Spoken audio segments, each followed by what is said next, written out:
Dharma College is new.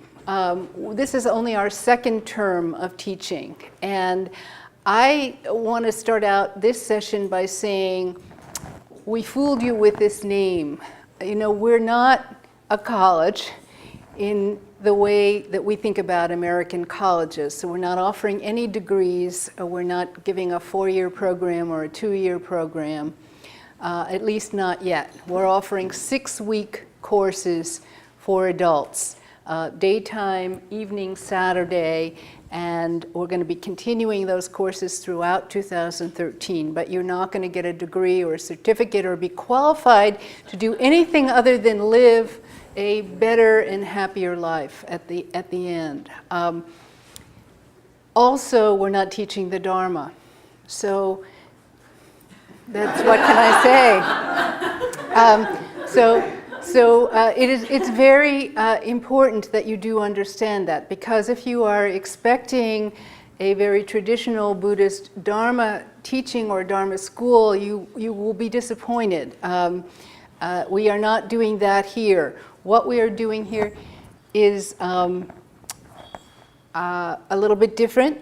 It's uniquely combining some important, essential teachings from the Tibetan wisdom tradition with a Western way of thinking about psychology, philosophy, and the nature of reality, if you will. That sounds so big and so grand, but all I can say is that's what we're looking at. When we look at the mind, we are looking at the nature of our reality, the nature of our experience in all of its many dimensions.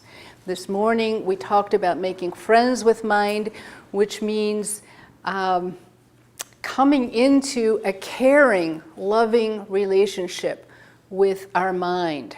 And that's what Curt talked about: listening, knowing, being more compatible with this thing that is the mind. This afternoon, I want to talk just for a few minutes about why we need to do that.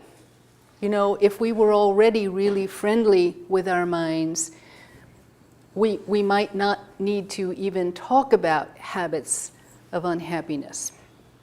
But we're not such good friends at the moment, and unhappiness seems to be what keeps popping back on the screen, one way or another. Now, unhappiness, in the sense I'm using it here, is very broad. That means anything about our mind or experience that we don't like, that makes us wriggle away. I don't need to tell you, and I'm never going to tell you. There's nothing dogmatic about it. I'm never going to tell you what your unhappiness is or what your happiness should be, but we each know for ourselves. What is it about the mind? What is it about our experience that's disturbing? For one of us, it might be a sense of pervasive loneliness. For another, it might be a sense of deep grief. It might be a sense of irritation and frustration and impatience all the time, even rage, certainly depression. It might be a sense that problems keep popping up. We have so much anxiety that we can't stop worrying about everything in our experience, even though we know that what we're worrying about isn't worth our time and our energy. Nevertheless, we're continuing to worry about them. These are the kinds of habits of unhappiness that we're going to look more closely at. Why do we call them habits? Well, as we examine the mind and examine the operations of mind that seem to be very common across all human beingness, the way mind splits and dichotomizes experience, the way mind identifies, the way mind separates out an I from the rest of experience so that there's always an I projected and an other projected, the way mind positions and sticks to a position, the way mind tells stories. We discover that mind doesn't just do these things randomly and creatively, moment by moment, mind patterns. Mind establishes a way of doing something, and then it simply, happily, does it over and over and over again. It's extremely efficient, but it also is extremely limiting and constricting, and it leads to an experience that is not free. In fact, it also leads to an experience that's not fresh, that's not in the present, you could say, that is not bringing us a complete experience of what our senses might otherwise be presenting to us and allow us to have.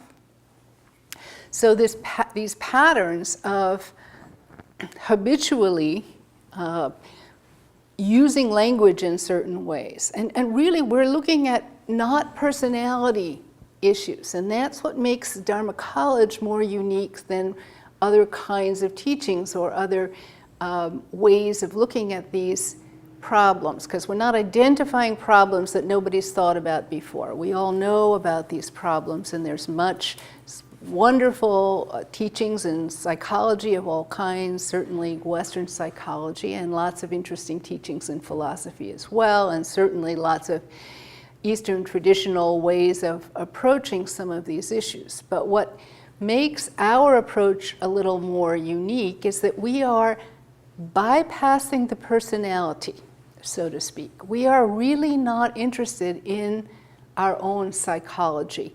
That we know already. That is, we're not interested in what I'm doing this, and I've always been angry, and my mother was angry, and now I'm angry, and this is a family pattern, and I hope my daughter's not angry, but she probably will be because, et cetera, et cetera.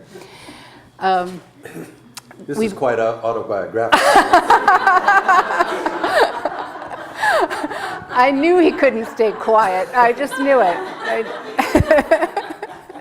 Any reference to my mother makes him speak right up. Sorry. I'm trying to be serious here. Serious with our problems, because our problems are so serious.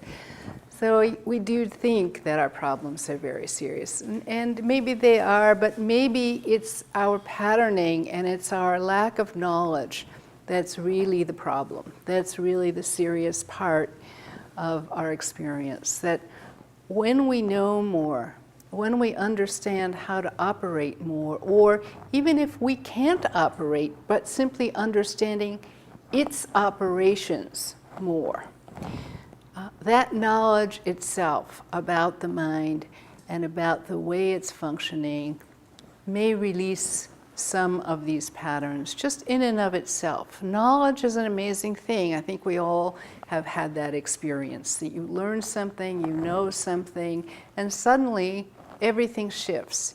Once you know it, you really know it, you can't unknow it again. And it has tremendous healing properties. So it's that level of knowledge. It's quite a deep level, not just a superficial intellectual knowledge, not an objective kind of knowledge. Oh, I know it about you. I'll tell you what your habits of unhappiness are.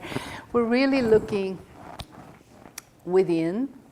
We're going to be talking about the mind in some interesting new ways and talking about patterns of mind, something we call the regime of mind, in ways that we're not used to, we'll find very different and unusual, but also extremely intriguing. And as we ask questions and look at the operations of mind in this way, we will see how these particular operations seem to keep in place habits of unhappiness, habits of suffering,